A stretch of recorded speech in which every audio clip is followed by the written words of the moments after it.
What is sainthood? Saint कौन होते हैं? वो जो अपनी पूरी जिंदगी इंसानियत के लिए कुर्बान कर देते हैं, बिना कुछ चाहे, बिना कुछ रिटर्न में मांगे। पर मिशनरीज के हिसाब से एक इंसान को 4 स्टेजेस से होकर गुजरना पड़ता है, तभी उसे सेंट की उपाधि दी जा सकती है, जिसमें 2 मिरेकल्स, 2 चमत्कार भी शामिल हैं। क्या मदर टेरेसा एक सेंट थी?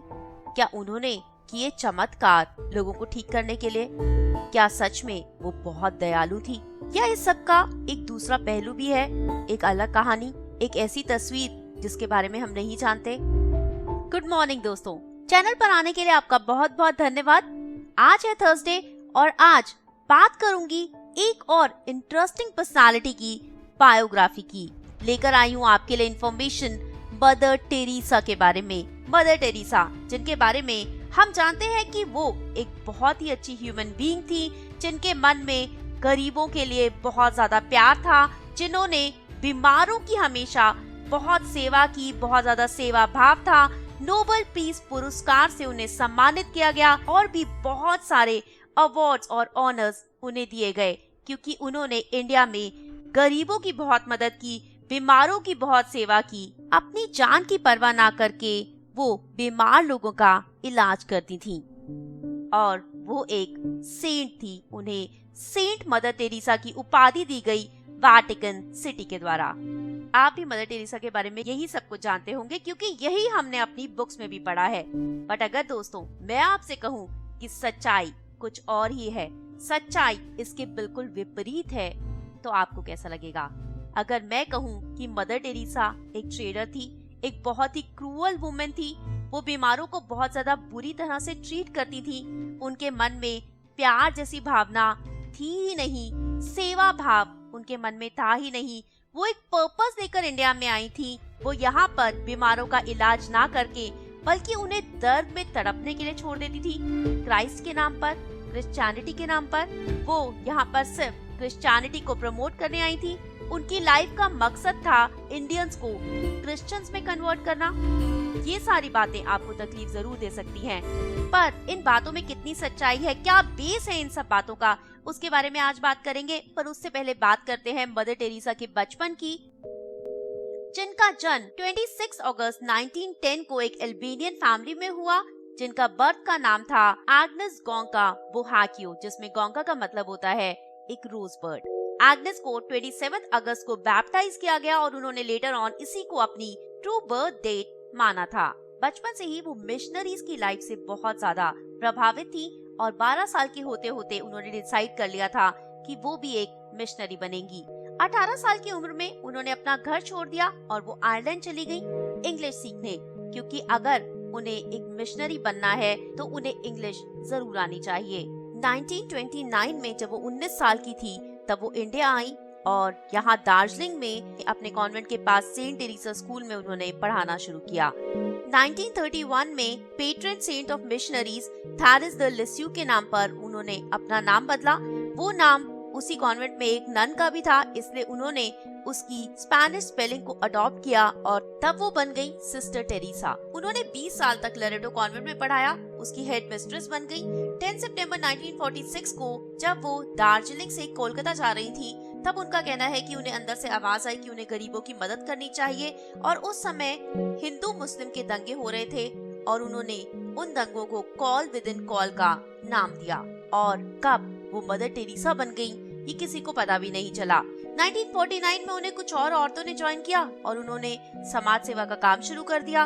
वो गरीबों की मदद करती थी, बीमारों की सेवा करती थी और 7 अक्टूबर 1950 को उन्हें वेटिकन से परमिशन मिल गई, जिसके बाद शुरुआत हुई मिशनरीज ऑफ चैरिटी की, जिसके लिए उन्हें आज भी जाना जाता है। उस टाइम मदर टेरेसा के साथ सिर्फ 13 ही औरतें थी और उसके बाद 1997 तक इसमें 4000 से भी ज्यादा नन्स जुड़ गई और ये सिर्फ भारत में ही नहीं बल्कि विदेशों में भी अनाथालय, आश्रम और चैरिटी सेंटर्स को चलाने लगे। जिस समय मदर टेरेसा की डेथ हुई यानी कि 5 सितंबर 1997 को, जब उनकी एज 87 इयर्स थी, तब तक मिशनरी ऑफ चैरिटी के 100 से भी ज्यादा कंट्रीज में 517 से भी ज्यादा सेंटर्स थे। अभी तक की कहानी आपको बहुत इम्प्रेसिव लग रही होगी, आपको लग रहा होगा कि हाँ, मदर टेरेसा एक्चुअल में एक बहुत अच्छी इंसान थी, एक बहुत ही दयालु इंसान थी। उन्होंने अपना पूरा जीवन बीमारों की सेवा में लगा दिया, पर उनकी जिंदगी का एक दूसरा पहलू भी था जो सबसे छुपा कर रखा जाता है। एक ऐसी सच्चाई, एक ऐसी भयानक सच्चाई जिसके बारे में किसी को अवगत नहीं करवाया जाता। और वो सच्चाई क्या थी? मदर टेरेसा के जो सारे सेंटर्स थे, इनमें से किसी में भी कोई भी डॉक्टर नहीं था। ये सेंटर्स सिर्फ और सिर्फ नन्स के द्वारा चलाए जाते थे। ऐसा तो नहीं था कि इन सेंटर्स में पैसों की कमी थी, उन्हें करोड़ों रुपए की डोनेशन मिलती थी, पर वो डोनेशन कहाँ जाती थी? वो डोनेशन सिर्फ और सिर्फ क्रिश्चियनिटी को प्रमोट करने में जाती थी। इन डोनेशंस का 7% भी इन सेंटर्स में यूज नहीं किया जाता था। इन सेंटर्स की अगर हालत देखी जाए तो बहुत ज्यादा खराब होती थी। यहाँ पर छोटे छोटे बेड्स इतनी पास पास लगाए जाते थे कि सांस लेने तक की जगह नहीं होती थी। यहाँ पर नीडल्स को बार बार यूज किया जाता था जब तक कि वो ब्लंट ना हो जाएं। खाना बहुत बुरा दिया जाता था, कहीं कोई साफ सफाई नहीं होती थी, बहुत ज्यादा गंदगी होती थी। पेन किलर्स तक की सुविधा इन सेंटर्स पर नहीं होती थी। जब कोई बहुत बीमार हालत में इस सेंटर में आता था तो उसे कहा जाता था कि आप बहुत लकी हो, जीसस आपको बहुत प्यार करते हैं, इसीलिए आपको दर्द मिला है। अगर आपका दर्द बढ़ रहा है तो इसका मतलब जीसस आपको किस कर रहे हैं। एक बार एक पेशेंट ने उन्हें ये भी कहा था कि क्या आप जीसस को मना कर सकती हैं, मुझे किस करना बंद कर दें। आप सोच रहे होंगे कि मैं कौन होती हूँ, mother Teresa, the mother Teresa के बारे में ये सारी बातें करने वाली। मैं बिल्कुल कोई नहीं होती। मैं बातें कर रही हूँ फैक्ट्स के बेसिस पे, जो हमें गूगल के थ्रू बहुत इजीली मिल सकते हैं। अगर आपने इंग्लिश ऑथर क्रिस्टोफर हिचन्स को पढ़ा है तो उन्होंने मदर टेरेसा की सारी सच्चाई के बारे में लिखा है। उन्होंने यहाँ तक कि ये भी लिखा है कि मदर टेरेसा बहुत क्रूअल थी, वो एक ट्रेडर थी, वो करप्ट थी। उनके मन में पुअर के लिए कोई प्यार नहीं था, उनके मन में गरीबों के लिए दया भावना जैसी कोई चीज नहीं थी। पर उन्हें नोबेल पीस प्राइज दिया गया था, वो क्यों? इंडिया में उन्हें भारत रत्न मिला, वो क्यों? इन सब बातों पर भी रोशनी डालेंगे, पर उससे पहले बात कर लेते हैं कि क्रिश्चियनिटी के हिसाब से एक पर्सन को सेंट की उपाधि दी जाने के लिए कौन से 4 स्टेजेस को क्रॉस करना होता है। एक ऐसा पर्सन जो कि बहुत ही नोबल हो, बहुत ही अच्छा इंसान हो, जिसे हेवन में जगह मिली हो, लोगों के लिए रोल मॉडल हो, जिसके सामने प्रार्थना करके आप जीसस तक का रास्ता तय कर पाओ। पहली स्टेज, जिसमें आप प्रभु के सेवक हैं या नहीं। अगर आप प्रभु की सेवा कर रहे हैं तो आप पहली स्टेज को क्रॉस कर सकते हैं। दूसरी स्टेज कि आप पूजनीय हैं या नहीं, क्या लोग आपकी पूजा करने लगे हैं, क्या लोग आपके ऊपर विश्वास करने लगे हैं। तीसरी स्टेज कि आप धन्य हैं, और आप धन्य तब होते हैं जब आप एक मिरेकल कर ले, जब आपने कोई चमत्कार किया हो, आपके अंदर कोई चमत्कारी शक्ति हो जिससे आपने किसी को ठीक किया हो। और मदर टेरेसा के बारे में ऐसा भी कहा गया। पहले चमत्कार की पुष्टि की कोलकाता की मोनिका बसरा ने, जिनका कहना है कि उन्हें ट्यूमर था और जब वो चर्च में गई, उन्होंने मदर टेरेसा की फोटो की तरफ देखा तो एक व्हाइट लाइट एमिट हुई और वो उसी समय फेंट हो गई। अगले दिन सुबह जब वो डॉक्टर के पास गई तो उनका ट्यूमर गायब हो गया था। ये चमत्कार सिर्फ और सिर्फ मदर टेरेसा ने किया था।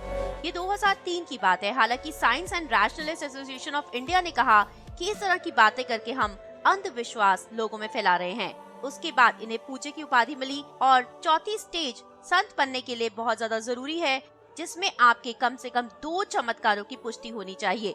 और मदर टेरेसा के दूसरे चमत्कार की पुष्टि हुई ब्राजील से, जहां एक आदमी के सर में ट्यूमर था और उनकी पत्नी का कहना है कि उन्होंने मदर टेरेसा की पूजा की और उनके पति का कैंसर रातों रात ठीक हो गया।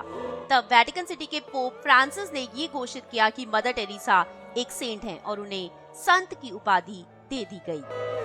पर वो एक्चुअल में सिर्फ कैथोलिक के लिए ही संत थी, इंडियंस के लिए नहीं। चलिए, इससे ये तो समझ में आता है कि उन्हें नोबेल पीस पुरस्कार क्यों दिया गया, पर उन्हें भारत रत्न क्यों दिया गया?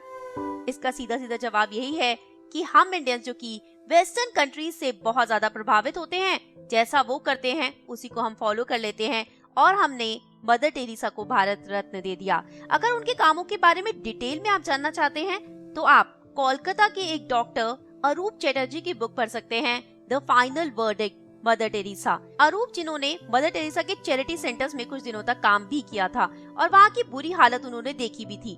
उनका कहना है कि मदर टेरेसा अपने कामों को बढ़ा चढ़ा कर बताती थी, वो कहती थी कि कोलकाता के सड़कों से वो बीमारों को उठाकर ले जाती हैं और उनका इलाज करती हैं, जबकि ऐसा बिल्कुल नहीं था।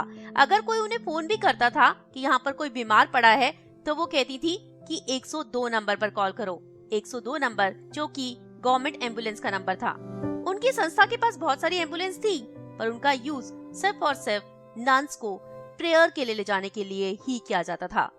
कहा जाता था कि वो रोज हजारों लोगों को खाना खिलाती हैं, पर अरूप का कहना है कि उनके पास सिर्फ 2 या 3 किचन ही थी, जहां पर 200 से 300 लोगों को ही खाना खिलाया जा सकता था, और वहां खाना खाने के लिए आपके पास चर्च का कार्ड होना भी बहुत जरूरी था। ये भी कहा जाता था कि वो छोटे छोटे बच्चों का इलाज करती थी, पर अगर कोई अपने मरते हुए बच्चे को उनके पास इलाज के लिए ले जाता, तो वो कहती कि मैं इलाज तभी करूंगी जब आप अपने बच्चे को हमारी संस्था को सौंप देंगे, क्राइस्ट को सौंप देंगे।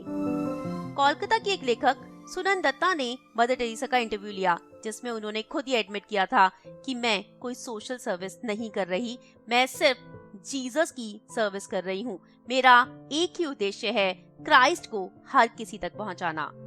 इंडियंस को उन्होंने बहुत बुरी तरह से टॉर्चर किया। बीमारी में उनका इलाज ना करके उन्हें तड़पने के लिए छोड़ दिया जाता था। वो लोग जो बहुत बीमार होते थे, मर रहे होते थे, वो उन्हें कहती थी कि पहले क्रिश्चियनिटी में कन्वर्ट हो जाओ, पहले क्रिश्चियनिटी को अपना लो, तभी आप ठीक हो सकते हो। आपको सिर्फ और सिर्फ जीसस ठीक कर सकते हैं, इसलिए आपको क्रिश्चियनिटी को अपनाना होगा। इस तरह से वो लोगों को जबरदस्ती क्रिश्चियनिटी में कन्वर्ट कर देती थी और एक सच्चे कैथोलिक होने का धर्म निभाती थी। वो एक फीमेल होकर भी फीमेल्स के अगेंस्ट थी। वो अबॉर्शंस के अगेंस्ट थी, डाइवोर्स के अगेंस्ट थी, रीमैरिजेस के अगेंस्ट थी, फीमेल्स की ग्रोथ के अगेंस्ट थी। वो उन्हें सिर्फ एक बच्चे पैदा करने का साधन मानती थी। हालांकि जहाँ पर जरूरत होती थी वो पास से पलट भी लेती थी। जैसे कि लेडी डायना को उनके डाइवोर्स के टाइम उन्होंने बहुत ज्यादा सपोर्ट भी किया था। इंडिया में कितने बड़े बड़े क्राइसिस हुए, कितनी बड़ी बड़ी प्रॉब्लम्स आई, पर मदर टेरेसा ने कभी भी पैसों से इंडियंस की मदद नहीं की। वो सिर्फ प्रार्थना करती थी। कहती थी कि मेरी प्रार्थना में बहुत शक्ति है, प्रार्थना करने से ही सब कुछ ठीक हो जाएगा। हालांकि उनकी ऑर्गेनाइजेशन के पास पैसों की कोई कमी नहीं थी। लाखों रुपए की डोनेशन उन्हें मिलती थी, जिसका इस्तेमाल सिर्फ और सिर्फ क्रिश्चियनिटी को प्रमोट करने के लिए किया जाता था। मिलती तो हेल्थ केयर के लिए थी, पर हेल्थ केयर में उसका कोई यूज नहीं होता था। क्रिस्टोफर हिचन्स की बुक पढ़ने के बाद उन्हें वेटिकन सिटी बुलाया भी गया था कि वो अपनी इन सारी बातों की पुष्टि करे। तब उन्हें मौका मिला था मदर टेरेसा से मिलने का भी। जब वो मदर टेरेसा से मिले तो मदर टेरेसा ने उन्हें कहा कि वो कोई सोशल सर्विस नहीं करती, उन्हें गरीब से प्यार नहीं है, उन्हें गरीबी से प्यार है। वो एक ट्रू क्रिश्चियन है और क्रिश्चियनिटी धर्म को प्रमोट करती है, जीसस को प्यार करती है, और जो भी कुछ करती है सिर्फ और सिर्फ जीसस के लिए करती है। उन्हें सेवा करने का कोई शौक नहीं है, उनका काम सिर्फ और सिर्फ क्रिश्चियनिटी को प्रमोट करना है। एक तरफ तो वो बीमारों को कहती थी कि अगर आपको दर्द मिला है तो इसका मतलब क्राइस्ट आपके साथ है, इसका मतलब क्राइस्ट आपको किस कर रहे हैं। दूसरी तरफ जब वो खुद बीमार हुई तो वो वेस्टर्न कंट्रीज में जाकर अपना इलाज करवाती थी। क्या उन्हें क्राइस्ट का साथ नहीं चाहिए था? क्या वो नहीं चाहती थी कि क्राइस्ट उन्हें भी किस करें? क्या वो क्राइस्ट के साथ नहीं थी? उनके बारे में तो ये भी कहा गया है कि वो बड़े बड़े लोगों की मदद करती थी, बड़े बड़े क्रिमिनल्स को कोर्ट से छुड़वाने के लिए एफर्ट्स करती थी, वो क्रिमिनल्स जो कि उन्हें डोनेशन देते थे। कैलिफोर्निया कोर्ट में एक बार एक आदमी को सेंटेंस किया जा रहा था, उसे 50 साल की जेल दी गई थी क्योंकि उसने मिलियंस ऑफ लोगों के पेंशन फंड्स चोरी किए थे। तब उस आदमी की पैरवी करते हुए मदर टेरेसा ने जज को लेटर लिखा था कि आदमी बहुत अच्छा है, हमारी ऑर्गेनाइजेशन को बहुत ज्यादा चैरिटी देता है, तो क्राइस्ट के नाम पे इस आदमी को छोड़ दिया जाए। तब जज ने कहा था कि हम इस आदमी को छोड़ देंगे, आप सारे लोगों के पेंशन फंड्स वापस दिलवा दीजिए। इसी तरह वो बहुत सारे क्रिमिनल्स की मदद करती थी, बहुत सारे क्रिमिनल्स को सपोर्ट करती थी, बस उन्हें मतलब था सिर्फ और सिर्फ फंड्स से, और ये फंड्स वो सिर्फ और सिर्फ क्रिश्चियनिटी को प्रमोट करने में यूज करती थी। बड़े बड़े लोगों के साथ उनके लिंक्स भी थे और वो देशों विदेशों में क्रिश्चियनिटी को प्रमोट करने के लिए, उसका प्रचार करने के लिए जाती रहती थी। इंडिया में गरीबों की, बीमारों की क्या हालत है उससे उन्हें कोई लेना देना नहीं था। बहुत सारे लोगों ने तो ये भी कहा है कि उन्होंने क्रिश्चियनिटी को यूज किया है, उन्होंने क्राइस्ट को मिस यूज किया है, उनसे नोबेल पीस पुरस्कार और भारत रत्न वापस ले लेना चाहिए। जो इंसान अब इस दुनिया में है ही नहीं, उसके बारे में उसे क्रिटिसाइज करने का क्या फायदा। बिल्कुल नहीं, हमें जानना चाहिए कि सच्चाई क्या है। सच्चाई जानना हमारा जन्मसिद्ध अधिकार है। हाल ही में मैंने ये आर्टिकल पढ़ा और मुझे लगा कि आपको मदर टेरेसा की सच्चाई के साथ अवगत मुझे जरूर करवाना चाहिए। ये मेरी ड्यूटी है और मैं अपनी ड्यूटी निभा रही हूँ। आपको ये सच्चाई जानकर कैसा महसूस हो रहा है जरूर बताइएगा। और इन सभी बातों की पुष्टि के लिए मैंने डिस्क्रिप्शन बॉक्स में बहुत सारे लिंक्स भी रखे हैं, वहाँ जाकर आप उन आर्टिकल्स को पढ़ सकते हैं और मदर टेरेसा का असली चेहरा, उनकी असली पहचान के बारे में जान सकते हैं। कैसे उन्होंने भारत में लोगों के साथ बुरा व्यवहार किया। क्या ऐसे ही होते हैं संत? क्या ऐसे लोगों को संत की उपाधि दी जानी चाहिए? कमेंट सेक्शन में कमेंट करके अपने विचार जरूर रखिएगा। इन सारी बातों में कितनी सच्चाई है इसकी जांच भी आप खुद कर सकते हैं। आप खुद इसके बारे में इंफॉर्मेशन कलेक्ट कर सकते हैं। उम्मीद करती हूँ इस इंफॉर्मेशन ने आपकी आंखें जरूर खोली होंगी। एक भयानक सच्चाई से आप रूबरू जरूर हुए होंगे। इसी के साथ मुझे दीजिए इजाजत। जल्दी लौट कर आऊंगी एक और दिल छू जाने वाली कहानी के साथ। अगले हफ्ते लेकर आऊंगी आपके लिए एक रोमांटिक नॉवल की कहानी। अगर चैनल को सब्सक्राइब नहीं किया है तो चैनल को सब्सक्राइब कीजिए, वीडियो को लाइक कीजिएगा, कमेंट करके अपने विचार मुझ तक, दुनिया तक जरूर पहुंचाइएगा। अगर वीडियो पसंद आई हो तो इसे शेयर करना भी बिल्कुल मत भूलिए। इसी के साथ दीजिए इजाजत। You stay fit, stay healthy, keep loving, keep smiling and I will be back soon. Bye bye.